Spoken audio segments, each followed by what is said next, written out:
इधर देवबंद उलेमा ने पाकिस्तान को भटका हुआ मुल्क बताया। उन्होंने कहा कि पाक की जनता कुरान और सुन्नत में भटकी हुई है, तो वहीं आतंकी मसूद अजहर के देवबंद दारुल उलूम में पढ़ाई वाली बात का भी उन्होंने जवाब दिया। उन्होंने कहा कि मसूद अजहर का देवबंद दारुल उलूम से कोई लेना देना नहीं है। पाकिस्तान में जो इस वक्त सिचुएशन है, जो लोग जो हैं जो एक हिंसा की तरफ ज़्यादा रुझान रखते हैं, हमारा जो मानना है इसकी एक बड़ी वजह यह है कि लोग जो हैं वहाँ पर कुरान और सुन्नतों से भटके हुए हैं। वहाँ फ़िरक़े बहुत हैं, यानी विचारधाराएं बहुत हैं लोगों की। और एक मैं खुले लफ्ज़ों में कह दूं कि वहाँ धर्म के ठेकेदार बहुत बैठे हैं, जो अलग अलग तरीके से लोगों को गाइड कर रहे हैं, बल्कि गाइड नहीं बल्कि मिसगाइड कर रहे हैं।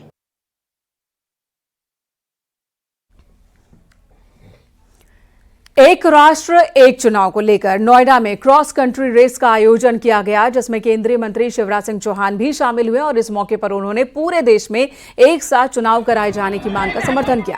उन्होंने कहा कि जनता की मांग है कि बार बार चुनाव का नाटक न हो, संविधान के संशोधन करके लोकसभा और राज्यसभा के चुनाव एक साथ करवाए जाए।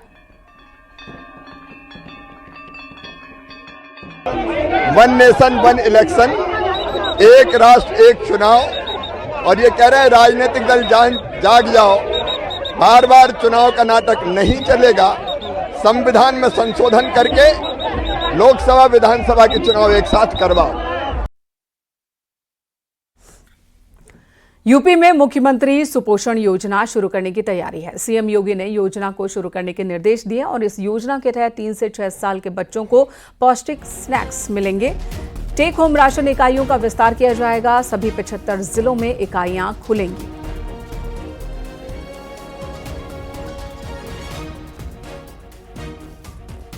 आज नीट यूजी 2025 की परीक्षा होगी। इसमें तकरीबन 22 लाख कैंडिडेट शामिल होंगे। यूपी के 60 शहरों में आज नीट यूजी एग्जाम्स किए जाने हैं और एक ही शिफ्ट में ये परीक्षा आयोजित की जा रही है। दोपहर 2 बजे से शाम 5 बजे तक, यानी कि 3 घंटे की ये परीक्षा होगी। प्रयागराज की बात की जाए तो यहां पर 43 सेंटर बनाए गए हैं। सुरक्षा के मद्देनजर परीक्षा केंद्रों पर पुलिस की तैनाती की गई है। परीक्षा केंद्र के लिए एक नोडल पुलिस अधिकारी भी तैनात किए गए हैं। परीक्षा केंद्रों पर और आसपास किसी भी संदिग्ध व्यक्ति को देखे जाने पर कार्रवाई की बात है। मोबाइल या फिर अन्य किसी भी तरह की संदिग्ध चीजें परीक्षार्थी परीक्षा हॉल में लेकर नहीं जा सकेंगे और इसके लिए परीक्षा केंद्रों पर गहन तलाशी ली जाएगी और कई सारे नियम भी परीक्षा से पहले जारी किए गए हैं।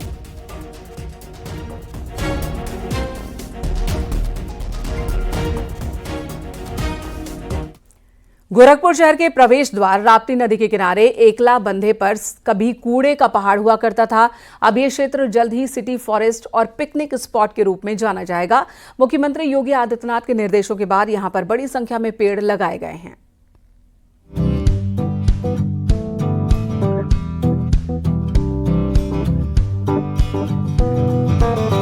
जहां पर कभी कूड़े का पहाड़ हुआ करता था, वहां पर अब बहुत जल्द लोग पिकनिक मनाने के लिए जाएंगे। जिस जगह से गुजरते वक्त लोग बदबू के कारण अपनी नाक बंद कर लेते थे, वहां पर अब लोगों को शुद्ध हवा मिलेगी। जी हां, हम बात कर रहे हैं राप्ती नदी के किनारे एकला बांध की। कूड़े के पहाड़ को खत्म कर सिटी फॉरेस्ट विकसित किया जा रहा है। सीएम योगी के निर्देश में इस कूड़े के पहाड़ को खत्म करने की प्रक्रिया शुरू हुई और 1 साल के अंदर यहाँ पर जितना भी कूड़ा था उसे प्रोसेस कर खत्म किया गया। यहाँ पर मियावाकी विधि से पौधारोपण हुआ है। करीब 40 एकड़ में सिटी फॉरेस्ट बसाया जा रहा है। यहाँ पर एक पिकनिक स्पॉट भी बनाया गया है और बच्चों को खेलने के लिए झूले लगेंगे और यहाँ पर लोगों को टहलने के लिए पाथवे भी बनेंगे। कि वहाँ पर एक बहुत बड़ा कूड़े का ढेर लगा हुआ था और कूड़े का ढेर ही नहीं बल्कि आप उसको कूड़े का पहाड़ कहें तो कोई अतिशयोक्ति नहीं होगी। लगभग वो 3 लाख मीट्रिक टन का कूड़े का पहाड़ हुआ करता था।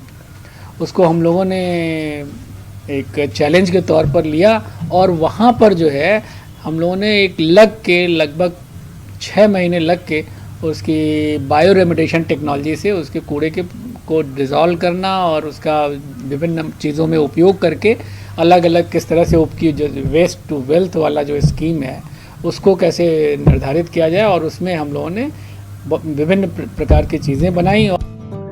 किसी जगह पर जंगल बनाने में 10 से 15 साल का वक्त लगता है, जबकि मियावाकी विधि से जंगल बनाने में 3 से 5 साल का वक्त लगता है और वह क्षेत्र पूरे तरीके से हरियाली युक्त हो जाता है। गोरखपुर में कूड़े के पहाड़ वाला ये क्षेत्र अब शुद्ध हवा और खूबसूरती के लिए जाना जाएगा। और उस स्थान का हम लोगों ने उपयोग ये किया कि वहाँ पर फॉरेस्टेशन शुरू किया, जो सिटी फॉरेस्ट के रूप में डेवलप करेंगे। तो एक मियावाकी वन वहाँ पर तैयार हो रहा है और प्लांट्स की ग्रोथ भी बहुत अच्छी है। और जैसा कि आप समझ सकते हैं कि वहाँ पे ऑलरेडी कंपोस्टिंग थी, उस चीज़ का उपयोग करते हुए हम लोगों ने बहुत मतलब जो प्लांट्स लगाए उनको न्यूट्रिशन और अच्छा मिल रहा है, क्योंकि ऑलरेडी कंपोस्टेड जो है कूड़ा वहाँ पे मौजूद था। तो उस क्रम में काफ़ी अच्छा ग्रोथ हो रहा है और मैं समझता हूँ कि जो शहरवासियों को बहुत ही जल्द जो है एक वहाँ पर नया पिकनिक स्पॉट एक सिटी फॉरेस्ट के रूप में मिलने वाला है। मुख्यमंत्री के निर्देश में जिस तरीके से कूड़े का पहाड़ खत्म कर सिटी फॉरेस्ट बसाई जा रही है, यहाँ से आने जाने के लिए बेहतरीन रूट का निर्माण भी होने जा रहा है। उससे ये बात सिद्ध होती है कि अगर मजबूत इच्छा शक्ति हो तो कुछ भी नामुमकिन नहीं है। और आने वाले दिनों में गोरखपुर सफाई के मामले में इंदौर को कड़ी टक्कर देगा। रामगोपाल द्विवेदी की रिपोर्ट, न्यूज़ 18 गोरखपुर।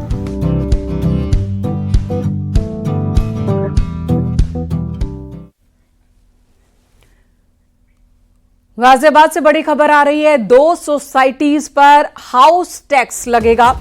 वेव और सनसिटी टाउनशिप पर हाउस टैक्स लगाने की यह खबर सामने आ रही है। तकरीबन 25,000 लोगों को अब हाउस टैक्स देना होगा। हाउस टैक्स की वसूली के लिए आदेश जारी हो चुका है। पहले वेब सिटी और सनसिटी पर हाउस टैक्स नहीं लगता था, लेकिन अब ये फैसला ले लिया गया है और इसे लेकर आदेश भी जारी कर दिया गया है।